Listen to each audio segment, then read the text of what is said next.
we just wanted to share a few events, upcoming ones. There are a few campaigns that we're backing up. The first one is the Architects Declare Ideas in Action event, developing a strategy for change. This event will focus on turning ideas into action to transform the way we shape the built environment. The steering group for Architects Declare has developed a strategy for change which describes how to transform the built environment by 2030 so that it's planned, constructed, and operated within the planetary boundaries, delivering positive social impacts for all. And the event will be hosted on the 20th and the 21st of April. Another one is the Architecture, Worker Rights and Climate Justice. How can architectural workers organize against environmental destruction? That's a special joint event by United Voices of the World section of architecture workers, supported by ACAN, to address the existential threat posed by the climate emergency. Both the architectural sector and the context within which it operates must be completely transformed. The event will be focusing on employers' rights, historic examples of environmental trade unionism, strategies to take action and transform the nature and outputs of architectural work. Another one, again, collaboration, is the Design Studio Volume 1, Everything Needs to Change, Architecture in the Climate Emergency. It is available on the RIBA bookstore, and it promises to be a very interesting read, so do grab a copy. Another one from LETI, the Future Building Standard Consultation response by LETI is another action that we would like to highlight. Most of you are probably aware of LETI's work by now. The Future Building Standard Consultation is now open, and LETI's team has reviewed and prepared a step-by-step guide to help more people raise their voices. Last year, the industry managed 3,000 responses, so that's a pretty ambitious target to beat. Getting involved, it just takes 15 minutes, and the deadline is the 13th of April. For more information and guidance, you can head to their website. And talking about LETI, they're also hosting an event on the 19th of April with an update from all of their work streams. So feel free to join if you want to hear more about their most recent work and their future campaigns. Tickets for all 4 events can be found on Eventbrite and will be posted into the chat shortly. Coming to what today is all about, at ACAN Circular Economy Group, we have been focusing on how circular economy principles can be applied to the UK construction industry. Our aim for this talk series is to identify opportunities, share example, plus highlight some of the many barriers to implementing circularity within the UK context. The series have been incredibly popular, which clearly confirms the growing interest for circularity, both in theory and in practice. And like us, we believe you also want to interrogate difficulties of implementing those practices within the construction projects. What we've done so far, we found experts from across the industry to dig down into the details of how to incorporate circularity in a meaningful way at each of the RIBA stages from 0 to 7. We plan to round off the series with an event focused on the idea of a new stage 8, which would be closing the circle with a disassembly and reuse. And we hope to spark some very interesting lively debates. Tickets for upcoming events are available, so please do sign up. And if you've missed any of the series, you can catch those up on the ACAN's YouTube channel. Just before we start, a quick reminder of stage 6 as per the RIBA plan of works. By stage 6, the building will be in use, and the emphasis of this project, of the project team, will have switched to closing out and any defects and completing the task required to conclude the building contract. Key milestones for this stage include handover building in line with plan of for use strategy, rectify defects, undertake review of project performance, undertake seasonal commissioning, and complete initial aftercare tasks, including light touch post-occupancy evaluation. So without further ado, today we're delighted to be joined by Pablo van der Bosch. Pablo is co-founder of Madaster and board member of Madaster Services. He studied public affairs in the Erasmus University in Rotterdam and was partner in a global consultancy that he started in 2003. In 2017, Pablo initiated Madaster, the register for products and materials in the built environment. He initiated focus on establishing the non-profit Madaster Foundation. Currently, he fulfills the role of board member, public affairs and internalization. Our second speaker, Gilli Hobbs, is independent sustainability and circular economy advisor based in France and UK, providing technical and expert input to sustainability-related projects in the built environment, especially in the field of resource efficiency and circular economy. Previously, she was director at BRE, working across low-carbon buildings and building products, circular and lean construction, renewable energy technologies, and sustainable communities in the UK and overseas. She has over 25 years of experience, most recently in leading and contributing to projects such as EU BAM, EC Study of Circular Economy Principles, Home of 2030 Project, and EU Circuit. Gilli has been instrumental in moving the materials and waste agenda forward in the industry, including the development of smart waste system. Finally, before we hand over to the speakers, we are running an interactive mirror board to carry on the conversation from each session. Any unanswered questions from the chat will be posted here, and the speakers will have a chance to answer them after the event. This will form the basis of a resource we will produce by the end of the series, so all contributions are very welcome. We'll post the link in the chat now. The mirror board will be open for the next 2 weeks, so please do check in and continue the conversation. And now I'll hand over to Pablo. Okay, thank you, Iva, for the introduction. And I'm going to share my screen with you. And I think that is now there, so you can all see it. As already introduced, my name is Pablo van der Bos. I'm very grateful for the fact that I can present up here to all you guys about Madaster, but more importantly, to talk to you about RIBA Stage number 6, the handover. And when seeing that and being invited, I said, okay, handover for the future, I think. And this is the famous Patek Philippe advertisement that most of you are aware of. And the nice sentence on this ad is the one in the left-hand corner. You merely take care of it for the next generation. So when you hand over, I think you should hand over for the future. Oh, sorry. To present what to hand over, 3 questions that I will talk about. What are we going to hand over in this stage? And how do you actually hand over? And maybe even more interesting, when do you hand over? First, the what. What is the handover? Well, it is, you hand over a bunch of materials and products, all gathered through beautiful design and strong and stable construction, I assume. So it's an assembly of materials and products. You hand over assets that you've gathered and bought during the design and construction process, and that are ready for future use by the people that are going to use the building, but also assets that are ready for trade in the future when you don't need them anymore.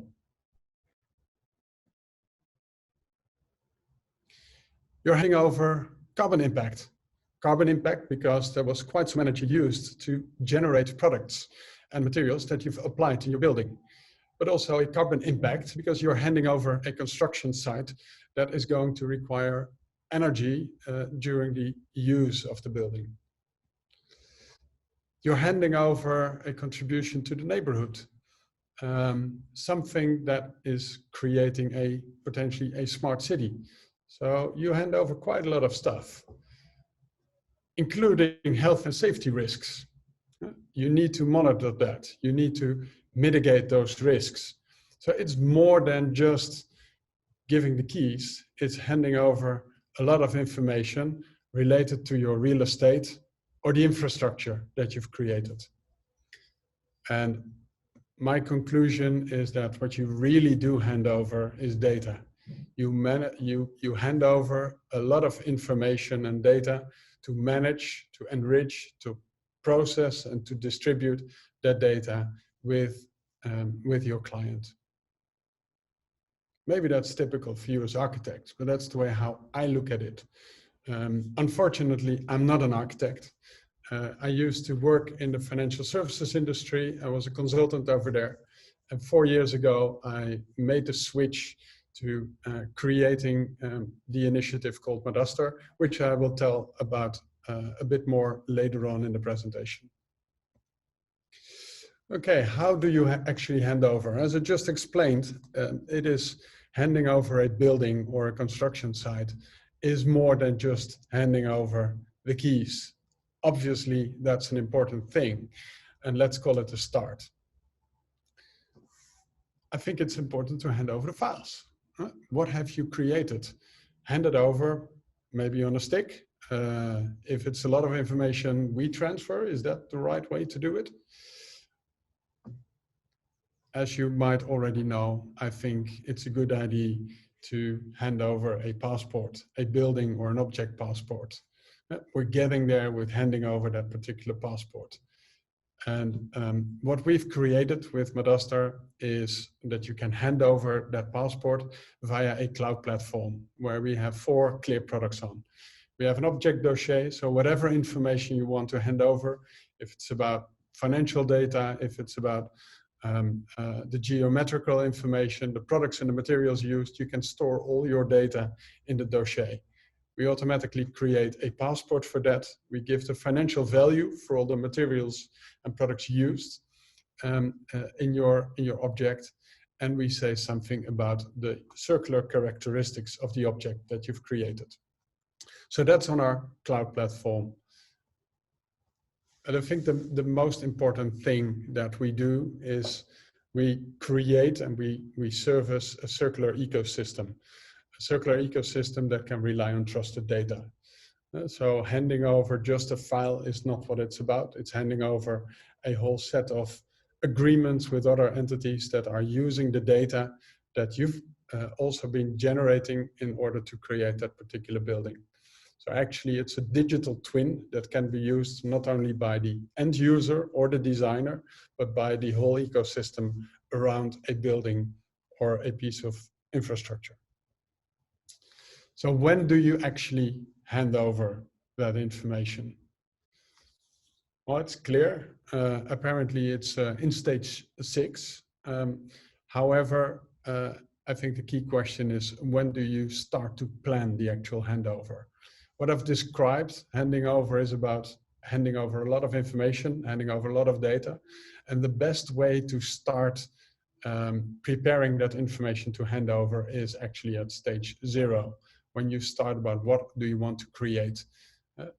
When you have a first idea of what you're going to build or what you're going to design, you can already start uploading that information on a cloud platform. So to prepare the handover at stage 6. Just like when you are in the use phase, it's very convenient if you have all that information at hand. You can distribute the information to the ecosystem. It's important to be aware of the enormous amount of information around a building. So when do you actually hand over? That's the stage 6, but I think you should start with thinking about what you're going to hand over from the beginning onwards. Madaster, what is it? I already stated it briefly in this presentation. I never ever give a presentation without the vision why we are doing this. We have been creating Madaster in order to facilitate a circular economy. And I know you're all aware of this, but I keep on repeating it because it's too important, I think, to forget. So we are all living on a closed system. That means that all our resources that we have are limited editions, and we have created an economy that's linear, where we generate waste. And that's not necessary because we see waste as material without an identity. So let's eliminate waste, give materials an identity, make sure that there is a passport for everything that we generate, so it doesn't have to become waste if you or somebody else doesn't need it anymore. Our platform, we love BIM. That's the basis of the information that we upload. It can be information on an Excel sheet as well, but based on the BIM input, it's IFC files that we upload, we enrich that data with various sources, public sources or private sources. So information around products, LCA data, information about financial impact or environmental impact. And we combine all that information together in order to create a passport, the file, and to create the residual value of materials. And the most important thing of our platform is not a platform. Obviously, the most important thing is that you have a connection to that ecosystem, an ecosystem of marketplaces, an ecosystem of financiers, handing over, transferring information there where it is required in order to make sure that the building is there, is being used in a proper way and never ends up as waste. Madaster is a proven concept. We're operational since just a couple of years, but operational in the Netherlands since 2017. We've currently registered more than 8.5 million square meters. That's more than 2,000 buildings, more than 10 million elements that form those 2,000 buildings. We're active in 8 countries, where in 4 we are actively fully rolled out. But like in the UK, we are doing a big project right now with one of the big developers in the London city to do a registration. We do that on the Dutch platform because we haven't rolled out the platform to the UK market yet. In order to do so, we need to make some adjustments to local regulations, local classifications, or some technicalities before we actually roll out. We've got quite a lot of known brands linked to us that work together with us, and we take a position in the European or the global debate around, for instance, building logbooks or the way how to calculate LCAs on a building level. We were funded initially by the European Commission with a Horizon 2020 grant and donations of various big companies. Currently, we are moving towards a stable a business model where we're not depending anymore on tax or on people that give us donations, but just a normal business activity. I would like to conclude with the future outlook. We want to be where you are, but we only want to be there if you like to work together with us. And if you think it's necessary to not only hand over the building, but also hand over all the related information that you need in order to grow a circular ecosystem. Thank you. That was it. Up to Gilli. Lovely. Thank you, Pablo. That was very insightful. Thank you. If you have any questions for Pablo, please do post those in the chat and we'll pick them up at the end. Next, we'll be hearing from Gilli Hobbs. While Gilli is setting up, we'll be issuing a quick poll, which should appear on your screen shortly. And if you can take a few seconds to fill it in, it's anonymous and a great way for us to know more about our audience. So thank you. And now I'll pass on to Gilli. Hi, thanks a lot. So I'm just going to share my screen.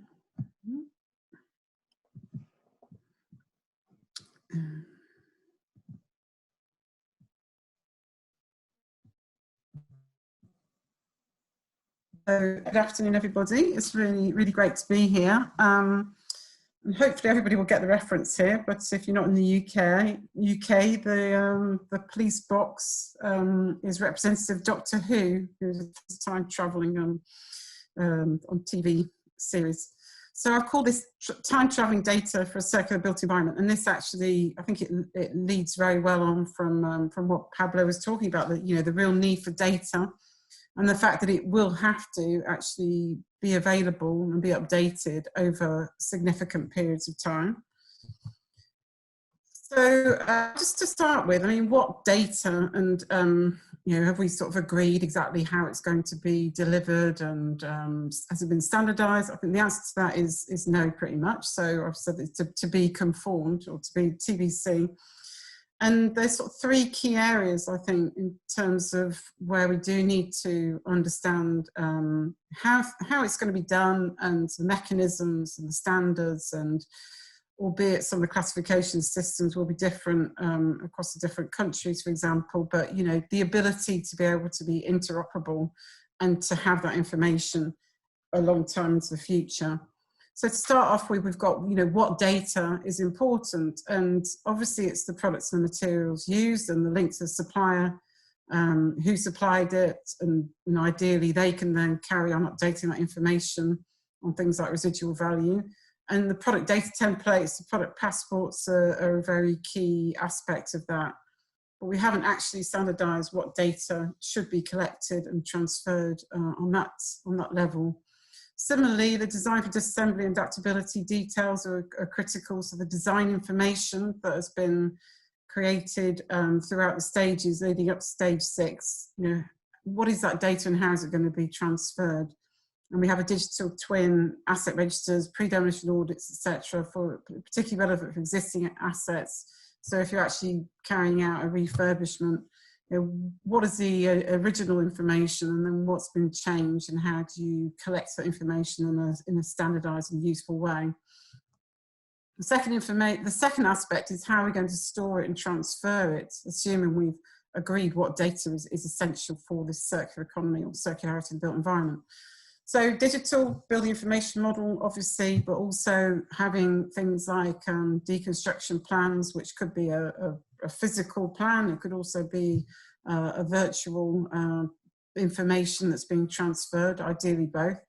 But then you've also got on the product, the component level, you know, can you actually have things like the digital information can also be stored in a physical sense through QR codes, but it can also be a physical element in itself, so things like an RFID tag, and then that is then separated from having the ability to necessarily access cloud systems, virtual information for many years into the future.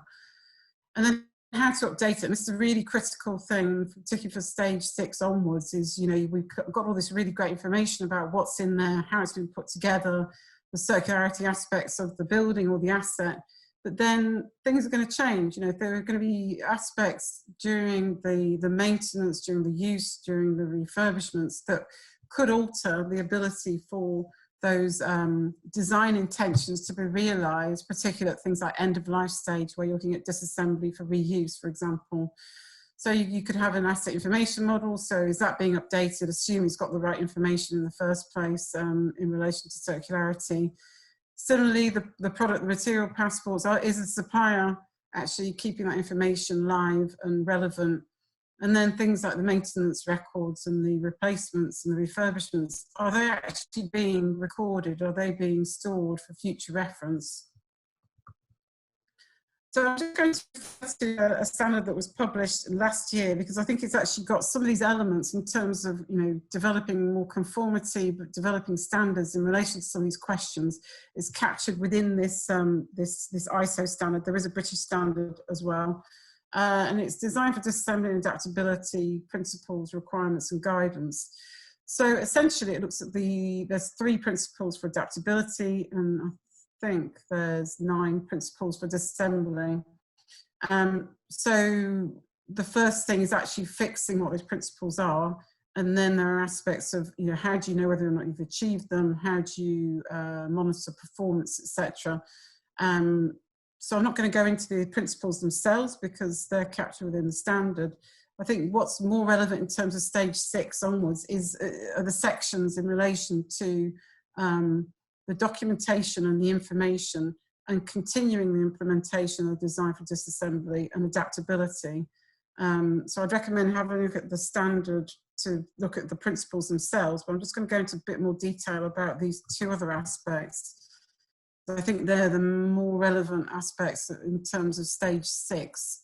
So for the documentation information, again, you know, there's a lot of similarity with the previous slide, which is, you know, what are the design details, particularly in relation to those 9 disassembly principles and those 3 adaptability principles, and what are the products and the materials that have gone into the asset, and who are the suppliers, connection detailing, where's the data as a digital model, And then there's an information transfer and management aspect to it. And there's a checklist. I'm just going to read the checklist. I think that gives probably most insight in terms of this particular stage. So on the checklist, we've got having the design details in the design for disassembly and adaptability details in drawing specifications of disassembly plan, having a disassembly or deconstruction plan, including disassembly sequencing information, having a traceable inventory of materials, suppliers, warranty is the third aspect of the checklist. And then the fourth aspect is an approach that's been developed and embedded into handover and operation to ensure transfer and updating throughout the constructed asset's life. And then the final aspect of the checklist is that components, products, and constructed asset has directly accessible information pertaining to identification, warranties, service life, disassembly.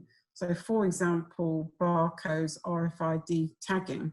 So this is a checklist that can then ideally inform the transfer of that information in a structured way. And obviously maybe not all of those items have been included, but at least it will be clear that the perfect situation is that all those 5 aspects are included. And then the other aspect is continuing the implementation of the design for disassembly and adaptability. There's no point putting all these things into the asset if actually they're going to be disregarded at the later stages. So obviously we do have the handover and commissioning, and the key thing is to transfer that information and that documentation. But then we've also got the U stage, which is really critical in terms of updating and transferring, particularly change of ownership. And then we've got the refurbishment and end-of-life decommissioning stages. So all of those are like equally relevant in terms of ensuring those intentions, those design intentions are actually met. So I'm just going to move on to my presentation, which is to talk about some of the policy changes that are coming ahead. Obviously, there are some big policy changes in relating to net zero carbon, etc. But there are some specific policies that could actually have quite a big impact in terms of, I suppose, more generally, circularity in the built environment. But actually, a lot of it is to do with the data, the transfer of information. And I think we're going to see some real acceleration of the standardisation and the pinning down of exactly what should be transferred and how it should be maintained, etc.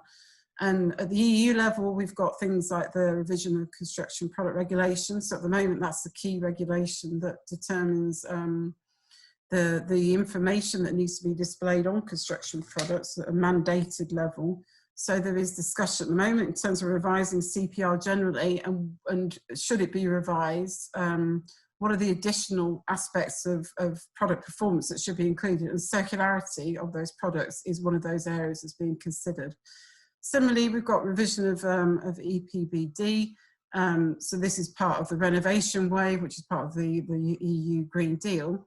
So accelerating renovation, but then also making sure that aspects of circularity performance will be included in the performance of buildings. So this will essentially, if and when it comes about, this would set minimum performance standards for circularity performance in new buildings and in the refurbishment of buildings. So again, having set those performance thresholds, it will be essential that they can be measured, and there's likely to be aspects of data in that, but also ensuring that any performance that links to future is delivered in a way that is actually going to be accessible in the future. A third element at the EU level, and it's also relevant at the UK level, is green public procurement. So obviously this is a really key area for testing some of the approaches, but then also setting some of the frameworks for data, for transfer of information, for handover, etc. And one of the key elements there at the EU level is the mandating of levels, which I assume you've come across, but it's effectively a sustainability standard or framework for buildings that's been created by the EU. And there's a big element in there about whole life performance and designing for disassembly, reuse, etc. And then the final element at the EU level, but again, there's a British equivalent. There's a mirror committee at the BSI, which is the TC350, Sustainability of Construction Works. So a new subcommittee for circular economy is being set up. I think the first meeting is going to be next month. And there's various working groups that sit within that. And one of the working groups is very much looking at data and information and the different requirements for and the different aspects of circularity across the whole life cycle. So that will take in data and information, but it will also be very relevant to different stages, and stage 6 as well, including stage 6 and beyond. So looking at the UK perspective, so some of the aspects that could be quite transformational in the future is, should extended producer responsibility become mandated in the UK. So this is effectively where if you're a supplier of products and materials, you effectively have a responsibility throughout and beyond the life cycle of that product and material. And this is written within the England Resource and Waste Strategy to review and consider EPR for construction products and materials. I was involved in the project that was looking at, we looked at 10 different construction product groups, just looking to do a bit of a scoping study. So there's a possibility that could then get brought in within the UK. There are other countries like France have actually started to bring in EPR for construction products, and that will in itself will lend itself to having a place where suppliers have to keep track of their products and materials and look at eco-design and future reuse and take back, for example. The England Waste Prevention Programme consultation, which does include, again, includes lots of elements that are highly relevant at all the stages, including handover, so design for assembly, for looking at refurbishment, looking at the changes to the planning system, looking at whole life costing, including the resources that have gone into the assets. So that's all part of the consultation that's out currently until June. So we've got a couple of months to respond to that consultation. Similarly, Scotland and Wales have got circular economy strategies that are looking to take similar types of action. And really, really quite innovative as planning intervention is a circular economy statement that's within the London plan. So at the moment, it's obviously it's a really important and valuable activity, but it will be ratcheting up in the future. And I think it's going to be really interesting to see that move from the planning and the planning statements that are required to get the permission into implementation and handover, and what's going to be, how is that going to be enforced and tracked throughout the life cycle of the assets.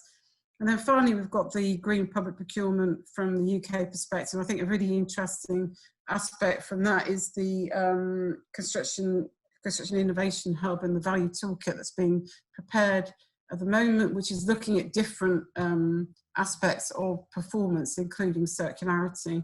And again, that will go into the procurement, and there'll be some really important aspects in terms of, have you been able to achieve that at the point at which it's being handed over. 2 minutes are up, but actually I'm almost early, which is unprecedented for me, almost. So yeah, thanks for listening. I'm really sorry it was such a boring looking presentation. So I thought I'd give this photo of me at the beach on Saturday with my dog just before we go into a 4-week lockdown. So that was my last trip to the seaside for a while. But thanks for listening. Thank you, Gilli. That's a pretty positive ending. We have lined up a couple of questions for both of you. So let's start the Q&A. Lovely. Can we start with a question for Pablo, if that's okay? We have, the first one would be, where does Madaster come into the workflow? How do you convince clients to use the service in the context of engaging architects and therefore the clients to get on board as well? Yeah, good question. The best moment to start talking about what do you want to do with Madaster is really at the beginning. What's your ambition with the building? What's your ambition with respect to circularity? What is a concept like a material passport? That is really stage 0. What's your ambition? The technical usage, so when are you going to upload data onto the platform, that becomes interesting when you start thinking about creating that building information model. So when you start using your design software, your computer-aided designs to generate, that is at the moment when you can start uploading into Madaster.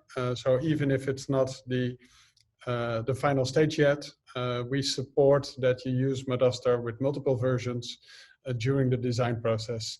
The biggest value from Madaster is when you actually fill Madaster. So when you upload data, not only about the geometrical information, but also about the actual products that are being applied. And especially looking at it from a design perspective, the designer is not always the person who is applying the actual or selecting the actual products. So that is a combination between what does the architect design and what is the construction company going to buy in the procurement process. So a combination between the two is relevant and valuable. I won't say the worst stage, but it's not smart to start working with Madaster when you've as good as ready and you say, let's put everything now into Madaster. That's a bit too late, because then you'll find out that there were omissions in your documentation, and then going back into the process to retrieve that information, that's pretty difficult. So start with it as quickly as possible. And during the whole process, work together with handing over and exchanging information where Madaster can facilitate it. Great. Thank you, Pablo. We have a question to Gilli from the chat, from Colin. He says, hello, Gilli. Where would a maintenance schedule be featured? Painting, cleaning, repairs, replacement into remanufacture as a product, and, sorry, Paul in front of my screen, as a product and material related timeline. Would you be able to share your thoughts on that? Yeah, I mean, I can share, but to be honest, we don't know. I think that's part of the problem, is that none of this has actually been agreed. So it's going to be quite hit and miss in terms of, how is that information going to be accessible? I mean, part of the problem is we don't have a particularly good system in the UK for, for having information publicly available. So that information does exist, but it's not necessarily publicly accessible. And so when you're getting changes of ownership in particular, then that information may not get transferred over. So for example, when I was at BRE, we did loads of pre-demolition audits, and so you're looking for all the information, trying to get all the information on, how's the building been, how is it put together, who are the suppliers, how is it maintained, etc. What was the refurbishments, what refurbishments were carried out. And quite often that information just isn't available, and you just can't access it at that point in time. So I think it's, there's all forms and there's all different ways, and there's software for FM, etc., to keep track of this information. So all of that, all the mechanisms exist to capture that information as you're going through, and you can also then update things like the asset information model, though at the moment it probably wouldn't have the right framework to capture some of the circularity related information anyway. Assuming that did happen and you're updating the asset information model, it's then, how are you then going to see that? Is it going to be updated? And it should obviously be updated. Whatever approach is being used, the update should happen as things are changing, as there's a replacement, as there's, significant work or maintenance carried out. But then how is that information going to be accessible at the end? And I've seen some really good systems in places like Copenhagen in Denmark and in Finland, where they've got these building registers, and a lot of the information is actually captured on public building register. So I don't think I've answered the question particularly well, but it's like, you can use different mechanisms to capture that information as you're going through and as things are being done. But if it's not going to be accessible at the point at which that information is going to be useful, it's almost like, what's the point? So I think that's the thing is, the end point of having that information, and it's not just for circularity, it's useful for all kinds of other things, safety disassembly as well being one of the key things, and demolition. but it's that endpoint should almost drive what information is captured when and how it's then made accessible. And publicly accessible means that anybody can see it. So should that just be the default like it is in some countries? Because then you don't have to worry so much about, you know, has the information been transferred or not, because it's there in a public space. Yeah, absolutely. It's complicated. Another question from the chat we have from James. If you're handing over the information to a client, owner, estate, or building manager, what do you expect those people to do with that information? Will they have access to BIM software, both now and in the future? Are they expected to go back to the architect for assessment if they want to change something, for example, heating system or use? And which key points need to be passed over and why, regardless of the standards? Maybe I can open that question to both of you and see who wants to answer first. Yeah, well, I think I've answered part of it already in the previous question. I also think within the ISO standard that there's been an attempt, I'm not suggesting it's solved everything, there's been an attempt to put in place a method and an approach that should be followed, so including like the checklist, that would enable the right information to be passed over and to be accessible throughout the life cycle, throughout the value chain. And we did have, because, you know, so I was on part of the committee, and we had lots of discussions about whether or not we should just start and, you know, almost say you have to do it in digital form, or you have to do it in a paper form, or you have to do it in a, and in the end we just decided to keep it quite open, to say, you know, you could use, because not everybody's going to use a digital format, not everybody's going to use other formats. So I don't think there's enough standardization yet to sort of dictate exactly how things are done and how things are transferred and what information is transferred. So I would suggest the best thing to do is to do, you know, to just do as much as possible and to have it in different forms, you know, multiple forms of transfer, so that in the hope that one of them will stick through right to the very end. So yeah, that would be my answer to that. I don't think there's a perfect system yet. I don't think we know what the perfect system is yet, to be honest. Yeah, right. Yeah, if I can share my view on that. There are so many types of users, and if you buy an apartment or a house, you definitely are not keen on getting the BIM files. You're not waiting to get 5 gigabytes of data with all the technical details. However, if you want to reconstruct it or change your garage towards a bedroom, it's easy if you have access to that information, and you can pass it on to a contractor and to say, do something with it. So it depends a lot on who's the user. I think what is crucial is that the information that you gather during the design and construction process should never be lost.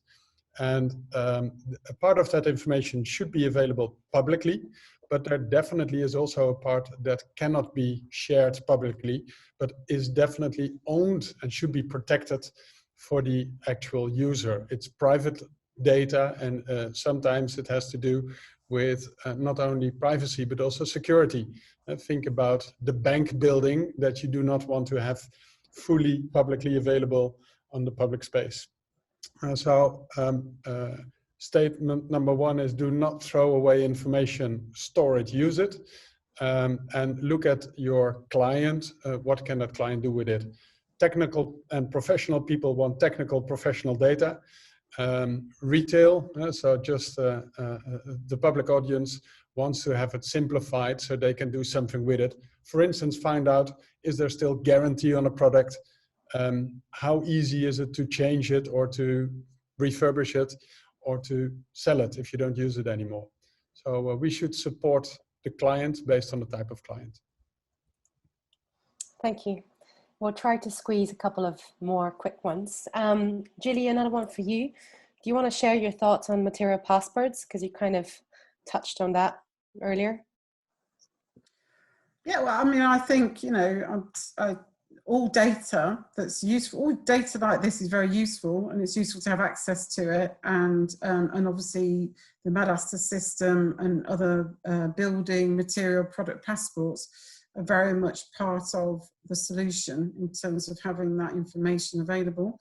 And I also recognise, you know, you don't necessarily share all the information. Some information is going to have elements of confidentiality to it, particularly things like, you know, very minute compositional detail about what's gone into certain products that the manufacturers, suppliers may not want to share that information, but it could be useful to have access to it via a third party, so it can be, you know, you can at least find out if there's some dodgy substance that's been in a product in 30 years' time. You know, you can at least like do a sort of yes or no or search to see if it's there, rather than just assuming everything's got it, because you can't get access to that information at all.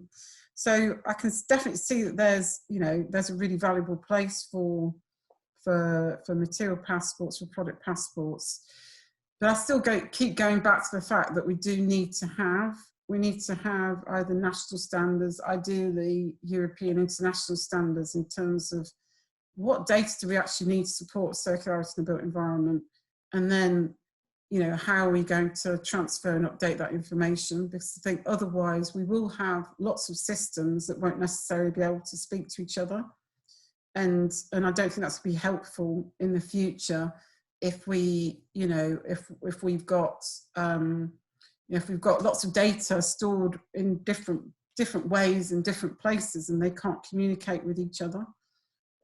So that's the thing that I would really sort of hope is going to happen in the very short term. I know things are happening. So for example, in Luxembourg, I know they've been doing some work on standardizing like product circularity data sets, that kind of stuff. So, but I think the EU is going to probably swoop in and do something before too long. So I don't know whether or not the UK will follow. I mean, we've got the British standards of following the EU standards at the moment, but you know, for how long it's going to continue, who can say? Yeah, thank you, Gilli. We have one last question. We only have time for one, and then we're going to wrap it up. So I think I can open that one to both of you. Do you foresee a new specialist job in maintaining the BIM models, both the online versions and the physical assets? And how does that go within the workflow of projects? Yes, that could be a job, but what I do see is that it becomes way more important to keep information up to date about what we're talking about, and either that be via BIM or via facility managers. The combination between the physical object and the digital twin is becoming more and more important. So people having knowledge of both the physical part of the world and the materials and the buildings and constructions and the technology world, I think that definitely is an interesting and growing part of the workforce. Yeah. Yeah, well, I hope not, because I think it'd be quite a boring job, to be honest. I think we should be looking at technology to be taking that load, and things like machine learning, artificial intelligence, to be doing as much of this stuff as possible. You know, as we're capturing data, as we're improving our assumptions, then the probability that things, you know, are a certain way, and we can start taking decisions on that, backed up with a bit of human corroboration. I think I'd hope that would be the way forward, rather than somebody having to like spend their whole days inputting lots of boring information. Not that it's boring, but you know, it's quite a boring job, I think. Yeah, it's going to be a tough job. It's gonna take a while as well. Okay, sorry, one last question. I think that would be a good one to wrap it up. And that would be, what do you both think is one thing that would change circularity within the construction industry? Yeah, that's silver bullet. Yeah, let's end on that. I think everybody needs to ask continuously, are you transparent? Share me the information. Show what you really are building, buying, selling. Be transparent. That is very important if we want to have a circular economy. You need to know what we're talking about. Yeah, I don't think there is a silver bullet. I think we just do multiple things across multiple fronts. I think just do something. I think that's the thing. Start doing it. Less talking, more doing. Yeah, that's what we're trying to do here as well. I so know, thank yeah, you both for today. Presentations were great. I'm just going to share a couple of slides just to wrap up the event for today. That's about all we have time for today, I'm afraid. We just wanted to thank our speakers and all of the attendees. The questions that haven't been answered will be brought up on the Miro board, so please drop in your questions there or follow up. As I mentioned earlier, the Miro board will be active for another 2 weeks. The next event in our Circular Economy series will be looking at RIBA Stage 7 on the 24th of April. We're almost at the finishing line of our event series, and we're building up towards our big finale, which is a Stage 8 event. We're planning an evening debate over a glass of wine, hopefully, with a number of guest speakers, which will debate over the need of additional RIBA Stage, while addressing some of the unanswered questions in the Miro board and in the chat boxes throughout the series. So please do grab an event and come join us. And just to wrap it up, you can follow us on all of the social media platforms shared on the screen. So please do chat to us or join our future events or any of the thematic groups. We'll be glad to hear from you. And once again, thanks to both of you for today, for your time and the super interesting lectures. I'm sure they'll be inspiring and very, very helpful for all of our listeners. So thank you all and have a great afternoon.